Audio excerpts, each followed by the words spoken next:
kenal dengan kami The Detox Doctor Talks About Things. Ya, ini channel YouTube pertama kami. Benar-benar banget. Yang bernama Detox ya. Ya, apa sih kepanjangannya tadi? Detox? Ya, Detox itu Doctor Talks About Things. Nah, thingsnya itu sesuai dengan tujuan kita ya. Itu kita membuat channel ini untuk mencoba memberikan edukasi tentang kesehatan, memberikan informasi tentang kesehatan yang bertujuan untuk mendetoksifikasi pemahaman-pemahaman masyarakat tentang kesehatan yang kurang tepat. Kita mencoba untuk memberikan informasi-informasi yang lebih tepat sehingga terhindar dari hoax kayaknya ya. Benar, karena kebetulan kita nih adalah dokter-dokter pemerhati kesehatan masyarakat ya. Benar banget ya. Betul Karena kan sekali. banyak banget ya hoax-hoax sekarang yang beredar di masyarakat. Jadi kita di sini ingin meluruskan. Oke, jadi di episode perdana ini kita mau bahas horor nggak sih datang ke fasilitas kesehatan? Wow, horor. Oh iya, Puskesmas gitu di masa COVID-19 ini. benar-benar. Kayaknya banyak ya orang yang di masa COVID ini, di masa pandemi ini malah takut untuk mengakses pelayanan kesehatan ya, baik ke puskesmas maupun ke rumah sakit ya. Gue rasa juga, dan ini nggak cuma omongan belaka karena kita udah melakukan survei ya. Iya, ya. Kita udah melakukan survei untuk materi kali ini. Ya, surveinya itu dengan metode kita membuat survei online. Yes. Yang cara mengambil jawaban dari para responden itu dengan pesan berantai gitu. Jadi kita kirim ke teman-teman mengirim lagi ke teman-temannya dan teman-teman Tapi yang bukan surat lainnya. kaleng ya, Bukan.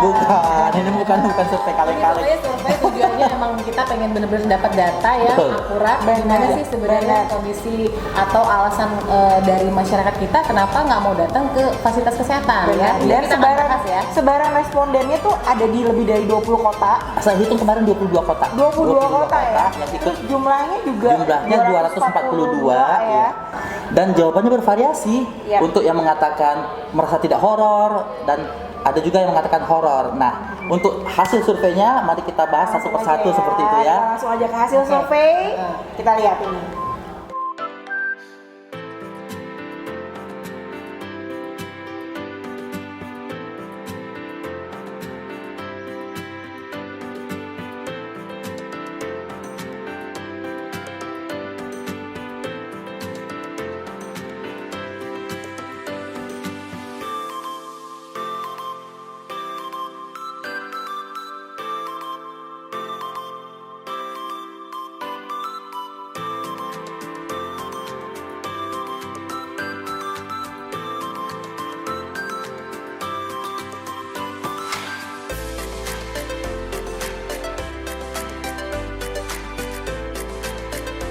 Ya, nah tadi kita udah lihat ya tampilan di layar tentang hasil survei kita.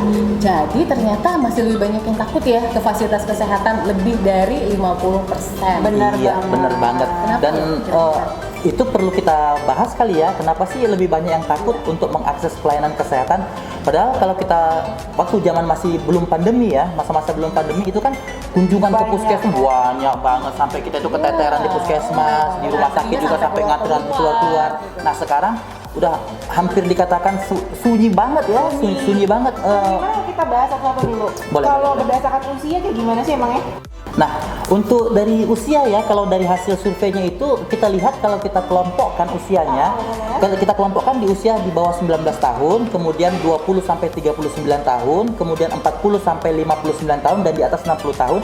Ternyata di kelompok 20 tahun ke atas itu lebih banyak yang khawatir untuk berobat ke fasilitas kesehatan. Usia produktif. Usia dong. produktif. Orang yang lagi aktif bekerja, Benar, aktif mungkin benar. kuliah. Dan yang paling menarik lagi itu di usia 40 ke atas itu jauh banget yang lebih takutnya. Padahal ya di usia 40 tahun ke atas itu adalah usia-usia di mana silent disease ya, atau penyakit-penyakit yang diam-diam menggerogoti tubuh itu sudah bekerja gitu. Jadi kayak mungkin kalau boleh contohin mungkin kayak penyakit hipertensi udah mulai Iya, ada ya. diabetes mellitus. Tapi justru malah takut ya. Belum malah takut.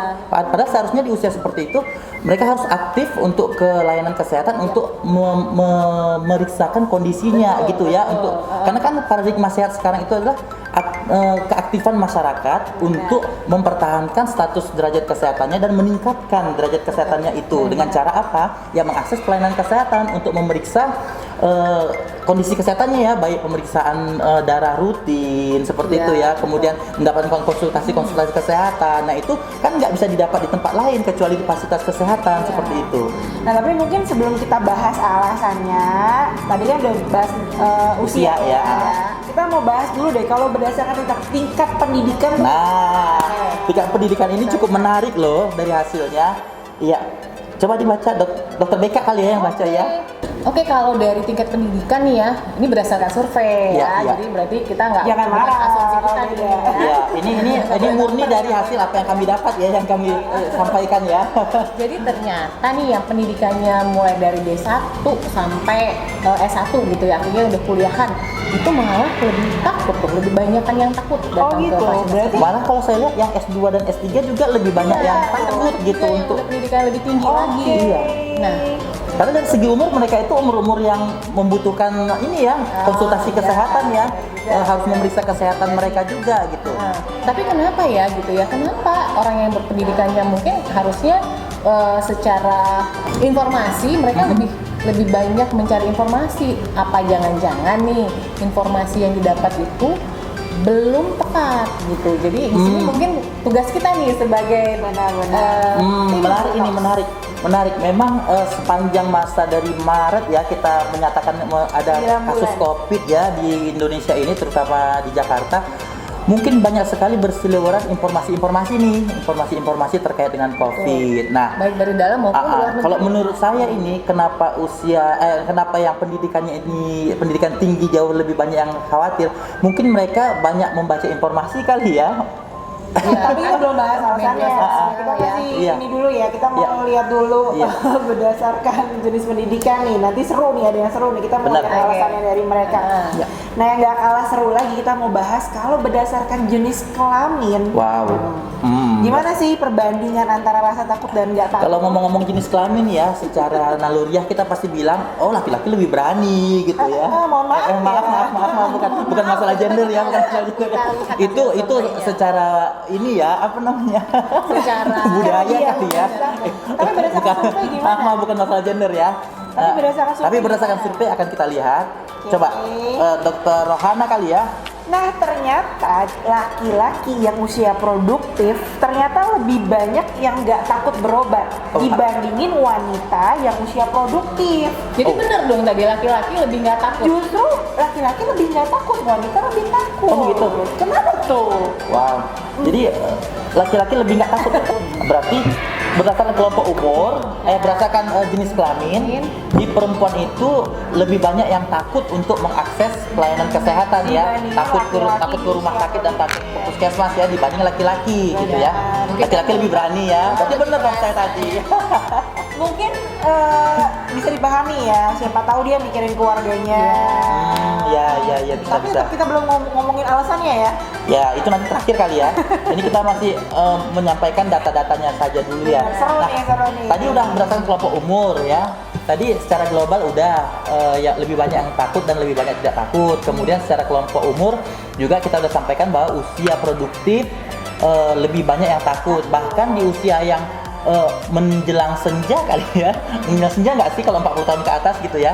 Wow, Belum ya. Tapi Oke. ya usia Tapi tadi ya yang menuju udah- lah ya, menuju ke sana 40 tahun ke atas itu juga lebih banyak yang khawatir untuk berobat dibanding yang masih lebih muda gitu. Itu. Kemudian yang perlu kita sampaikan lagi apa nih? Kita kayaknya sekarang mendingan bahas alasan takutnya ya. Gitu ya? Biar seru nih. Kenapa sih harus takut ke fasilitas kesehatan di masa pandemi? Ya. Ada 3 terbesar ya. Kenapa takut? Jadi teman-teman, selain kita tadi udah memaparin angka-angka yang kita survei, kita juga nanya ini kepada orang-orang yang kita survei, kenapa sih alasannya gitu? Alasannya kenapa? Kenapa takut berobat kenapa, ya? Gitu. Sebelumnya lihat dulu ya di Iya. layar 3 alasan terbanyak kenapa orang-orang pada takut berobat di masa pandemi. Oke, jadi tadi kita udah lihat ya teman-teman ya, 4 alasan yang ternyata paling banyak dijawab oleh responden kita. 4 atau 3 ya? Untuk merasa alasan takut. Jadi ada 3 alasan. Ya kan? Nah, ya. Oke teman-teman, kita tadi sudah lihat ada 3 alasan yang paling banyak dijawab oleh responden kita. Nah ini ya kita bahas satu persatu ya teman-teman. Oke. Oke. Sebutin dulu dong yang 3 itu apa aja? Oh yang 3 itu, yang pertama ternyata banyak yang takutnya itu karena masih merasa takut ketularan COVID kalau misalnya datang ke fasilitas kesehatan. Nah, kita Jadi- bahas dulu nih yang pertama ya. Jadi ada kekhawatiran yang cukup tinggi ya, cukup besar ya di masyarakat untuk mengakses pelayanan ke puskesmas atau rumah Ya. sakit, katanya nanti tertular COVID di sana gitu ya. Sebenarnya aku lumayan paham sih ketakutan Iya. masyarakat sih. Emangnya sebenarnya fasilitas kesehatan tuh udah siap gak sih untuk menurunkan angka penularan COVID? Setahu saya ya, fasilitas kesehatan itu ada regulasi yang mengharuskan menjalankan protokol pelayanan kesehatan sesuai dengan protokol COVID. Artinya, fasilitas kesehatan itu harus mampu untuk memberikan standar operasional prosedur bagaimana melayani para pelanggannya ketika datang ke fasilitasnya untuk berobat supaya betul-betul terjaga, seperti cuci tangan sebelum masuk ke fasilitas kesehatan, dia cuci tangan, kemudian diperiksa suhunya, kemudian dikasih jarak ya. Untuk tempat duduk saja pun itu dijarak-jarakin itu untuk ngantri gitu. Dan kalau nggak salah lagi dikembangkan itu pendaftaran online ya, atau apa namanya, Untuk mempersingkat waktu ini ya. iya, supaya tidak terlalu bertatap muka ya. lama berada di tempat itu untuk mengantri gitu. Artinya berarti sebenarnya kesiapan dari fasilitas kesehatan itu sudah cukup oke ya. Iya, Sudah betul. menjalankan yang tadi standar operasional prosedur Iya. untuk mencegah penularan COVID-19 Betul, kepada betul, betul. pengunjungnya. Iya, baik pengunjung maupun petugas kesehatan atau tenaga kesehatannya itu mau masuk itu diukur suhunya, cuci tangan, pakai masker, dan saat pelayanan juga itu jarak antara pengunjung itu juga dikasih jarak ya, distancing yang cukup 1-2 meter. Kemudian waktu mengakses di polinya juga begitu.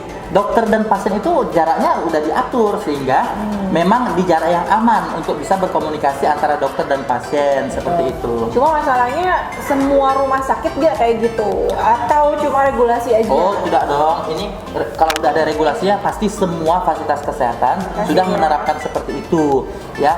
Itu memang harus dilakukan untuk benar-benar menjamin siapapun yang datang ke fasilitas kesehatan memang bisa dipastikan untuk terhindar dari penularan COVID itu sendiri, seperti itu. Jadi sebenarnya nggak perlu khawatir lagi ya datang ke puskesmas kalau tadi alasannya karena takut tertular COVID. Benar. Karena sudah diupayakan sedemikian rupa, protokolnya sudah ada, kemudian tadi jaga jarak dan semua apa sih? Ya. Jaga jarak dan semua protokol kesehatan. petugasnya juga semuanya sudah menggunakan alat pelindung diri yang baik gitu. Jadi antara petugas ke pasien, pasien ke petugas itu udah dijamin tidak saling menularkan virus gitu, teman-teman. Oke. Terus alasan yang kedua, kita lanjut ke alasan yang kedua. Oke, kita bahas Nah, alasan poin kedua ini cukup menarik ya. Ternyata orang berobat ke puskesmas itu dengan gejala, dia khawatir sekali di COVID kan. Nah ini kan apa ya maksudnya di Nah, COVID bener, kan? bener. ini Aku itu bener. banyak dengar ya Bener, sebenarnya. bener, Aku dikira COVID mungkin ya maksudnya Jadi ya. kenapa nggak mau ke puskesmas? Ayolah, kan lagi sakit perut atau apa gitu kan? Enggak, nanti di COVID kan katanya gitu. Nah, Diperiksa macam-macam. Gitu macam-macam. kan. Nah, tapi sebenarnya begini ya, semua warga kita kalau ada gejala kan pasti ke rumah sakit atau puskesmas ya. Nah, semua itu diperiksa, terutama ke arah protokol COVID-nya. Memang di puskesmas dan rumah sakit itu semua gejala ini memang harus dipastikan untuk menyingkirkan apakah dia COVID atau tidak. Jadi bukan ada usaha untuk mengcovidkan, tapi tugas kesehatan itu berusaha untuk menegakkan diagnosa apakah ini ke arah COVID atau tidak COVID. Kalau memang ke arah COVID, nggak perlu takut kali ya, nggak perlu khawatir karena lebih pasti untuk pengobatannya gitu. Jadi untuk keamanan kita semua. Iya kali betul. ya. Jadi untuk mengamankan pasien, keluarga pasien dan Dan petugas petugas kesehatan, kesehatan. maka semua yang datang ke fasilitas kesehatan itu Di-screening. dengan gejala itu di screening ke arah COVID gitu. Bukan ada masuk untuk COVID kan seperti itu ya. Oke. Jadi kayaknya nggak perlu takut lagi ya untuk di COVID kan, kayaknya agak tidak make sense ya kalau ada merasa Tapi kita. kalau misalnya maksudnya takut dikira COVID itu yang ngirain COVID tetangga tuh gimana tuh? Wah, Bang Balan. nah Jadi itu kalau misalnya datang ke puskesmas gitu ya. jangan iya stigma tuh. Nah, iya banyak juga kejadian seperti itu. Nah, tentunya ini menjadi tugas ya, PR bagi kita ya untuk mengedukasi masyarakat bahwa COVID itu bukan sesuatu yang memalukan gitu ya. Kemudian kalau ada tetangganya yang berobat, kemudian ada kayak sesak atau batuk, kemudian menyebar isu di masyarakat dia COVID atau tidak, itu bisa dibuktikan dengan hasil pemeriksaan swab. Seperti itu kali kan? Iya. Jadi kalau memang tetangganya itu khawatir, kita melaporkan diri. Jadi kalau kita udah berobat ke fasilitas kesehatan, apapun hasil kita itu wajib kita laporkan, paling tidak ke tingkat RT, RW dan tetangga, seperti itu ya. Jadi COVID itu bukan aib ya sebenarnya. Enggak ya, dong. nggak boleh dijadikan Iya, aib gitu di, karena ya, di masa pandemi seperti ini ya. betul, siapa aja sebenarnya. Siapa aja bisa kena. Apalagi sekarang kayak kasusnya udah makin banyak gitu. Jadi sebenarnya kalau memang ada orang tetangga, saudara yang kena COVID, ya bukannya dijadikan itu sebagai bukan di kayak dijauhin atau malah diomongin yang enggak gitu. Justru kita kasih tahu dia harusnya ngapain. Mungkin ini salah satunya yang menyebabkan orang takut berobat, takut di COVID kan, jadi stigma di lingkungannya, menjadi olok-olokan orang atau gibah-gibahan tetangga gitu ya. Ya mereka takut gitu ya. Mungkin itu salah satu alasannya. Nah, untuk itu teman-teman tidak perlu takut kalau kita itu akan di-COVID-kan, karena tidak mungkin seorang dokter menegakkan diagnosa sengaja untuk memberikan diagnosa COVID kepada pasiennya. Itu melanggar sumpah dokter pastinya. Karena kalau memang COVID bisa cepat diobatin. Kenapa? Terlambat pengobatan COVID ini yang paling sering fatal ya. Betul. Fatal Jadi sekali. kayak ada keengganan untuk melapor, keengganan untuk meriksa, akhirnya terlambat penanganannya. Yes. Nah, akibatnya kalau terlambat itu ya penanganannya juga bisa jadi lebih sulit ya. Dan pelayanan atau pengobatan yang harus diberikan di rumah sakit itu membutuhkan yang advance gitu ya, intensif. Nah, coba bayangkan teman-teman, kalau kita itu takut berobat, kemudian takut karena di-COVID-kan, tiba-tiba kita memang COVID, kemudian kita di rumah saja, terlambat, datang ke rumah sakit sudah dalam keadaan sesak nafas, membutuhkan ruang intensif, dan tidak ada tempat intensif, dan dirugikan kita juga gitu. Itu sangat-sangat Intinya mencegah lebih bagus daripada mengobati. mengobati Ya, itu ngomong di awal ya, mencegah lebih baik daripada mengobati. Tapi kalau untuk masa pandemi ini, mengetahui status COVID itu jauh lebih bagus ketimbang kita tidak tahu. Iya, atau tidak tahu karena tidak mau di screening tadi. Oke, kita lanjut ke alasan yang ketiga yang nggak kalah menariknya, lucu banget nih. Jadi orang takut berobat karena takut nggak dilayanin karena dia bukan COVID. Kok bisa gitu ya? Mungkin aja sih. Jadi dia takut nggak mau ke rumah sakit atau puskesmas karena udah ada perasaan kalau nggak COVID nggak akan dilayani gitu. Aneh banget ya. Jadi udah datang ke situ karena dia bukan COVID, dipulangkan gitu ya. Sepertinya enggak ya. Ada satu yang menarik ya, yang pengen saya bahas itu terkait tadi dengan ini loh, kelompok umur. Tadi kita sampaikan bahwa kelompok umur produktif ya, itu lebih banyak yang khawatir untuk berobat ke fasilitas kesehatan di masa pandemi ini. Kemudian yang pendidikan juga itu S1 sampai S3 itu lebih banyak yang khawatir ya. Yang khawatir. Kalau analisa saya ini itu mungkin berhubungan dengan komorbid kali ya. Karena kan informasi terkait dengan komorbid ini cukup santer ya di awal-awal dulu. Kenapa? Karena banyak kasus-kasus COVID ini yang dirawat itu orang-orang yang dengan komorbid itu survivalnya itu sangat kecil sekali, sehingga itu menjadi informasi yang mengkhawatirkan di masyarakat, terutama orang-orang yang berusia ya, yang sudah ada berusia dan ada penyakit komorbidnya. Ngomong-ngomong komorbid itu apa sih? Biar lebih paham ya kali ya, banyak orang komorbid gitu. Tapi apa sih Dokter Rohana komorbid itu?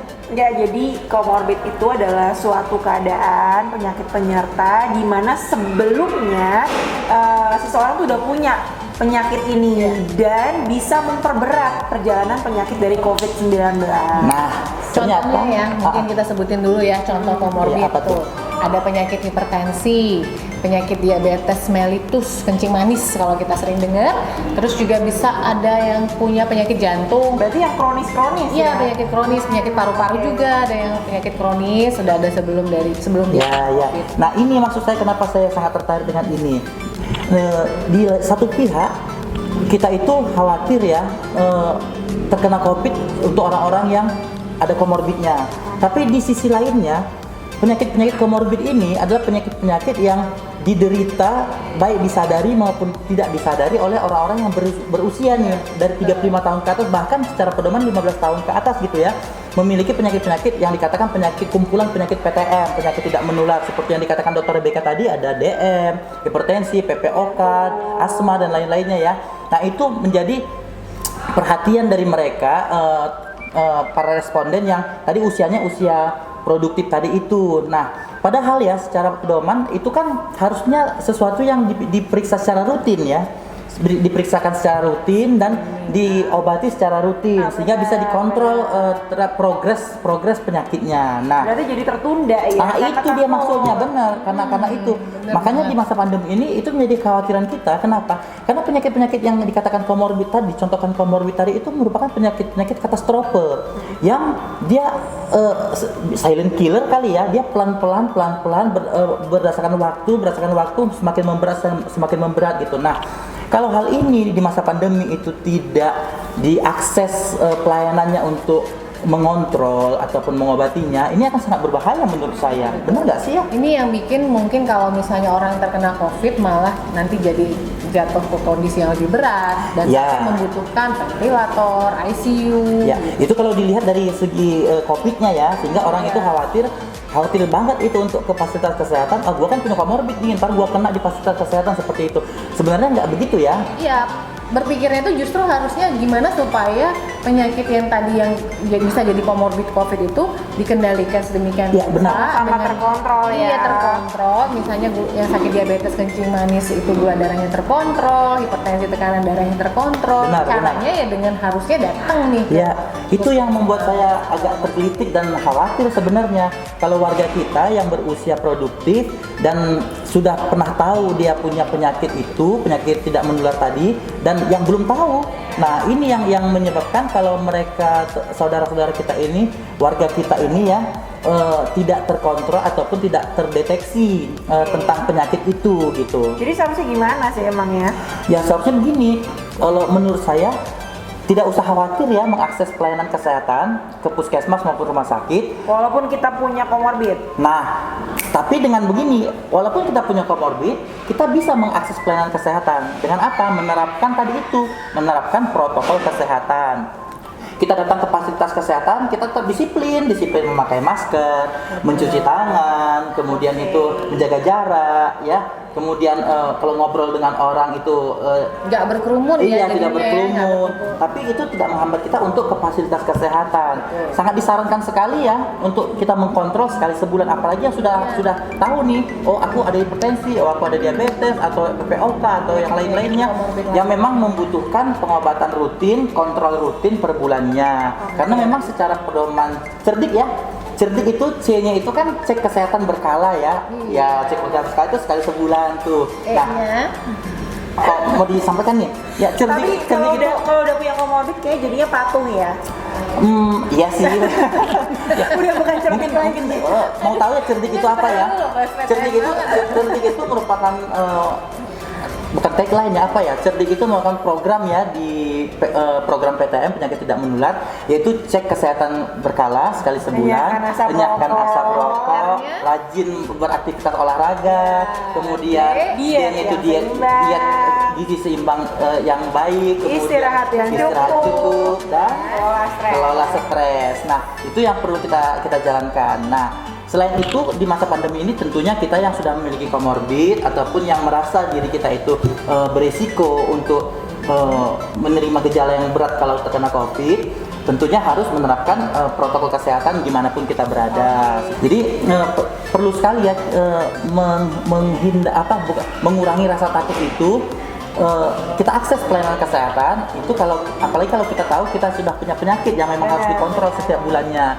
Dan itu lebih bagus dibanding kita gara-gara COVID malah mendam di rumah, obat tidak lancar, tidak diminum setiap hari secara rutin, kemudian kita tidak mengkontrol kesehatan, itu agak-agak lebih beresiko dibanding kekhawatiran terhadap COVID itu sendiri, bener nggak sih? Iya, Bener ya? Berarti itu nggak cuma berlaku buat mereka yang punya comorbid. Yes, of course, itu berlaku pada semua orang. Karena kan tadi udah kita katakan di awal, kita itu harus bisa mengetahui derajat kesehatan kita dan bagaimana mengusahakan supaya meningkatkan derajat kesehatan itu sendiri, seperti itu. Selain protokol kesehatan, apalagi sih yang bisa kita pelajari dari ini semua? Kalau saya ya, kita itu harus kritis di masa pandemi. Di masa Kritis pandemi itu gimana kita harus kritis terhadap semua informasi yang berseliweran, baik melalui media sosial, media informasi yang lain-lainnya ya. Itu kita harus bisa menilai apakah informasi itu tepat atau tidak. Nah, caranya bisa dengan mengakses situs-situs kesehatan atau bertanya dengan yang pakarnya, bisa ke puskesmas, bisa ke rumah sakit. Itu orang-orang yang kompeten saya pikir ya untuk memberikan penjelasan-penjelasan tentang hal-hal yang mengkhawatirkan pada diri kita terkait di masa pandemi ini, seperti itu.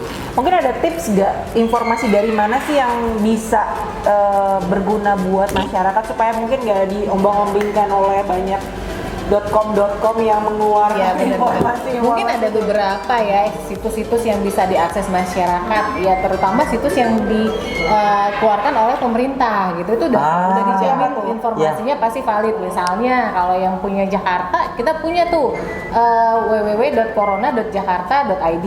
Untuk kita mau tahu informasinya yang tingkatnya misalnya se-Indonesia, itu juga ada webnya namanya covid19.go.id. Jadi kalau yang tidak resmi atau mungkin yang nggak jelas sumbernya, mendingan nggak usah malah jadi tambah takut. Iya. Bikin khawatir, bikin takut. Ya, benar-benar. Cukup kali ya. Baiklah teman detox semua, pembahasan kita kali ini cukup sampai di sini dulu. Yes, benar. Dan untuk mendapatkan informasi-informasi lainnya nanti seterusnya, silahkan ikutin channel detox yang di sesi-sesi berikutnya.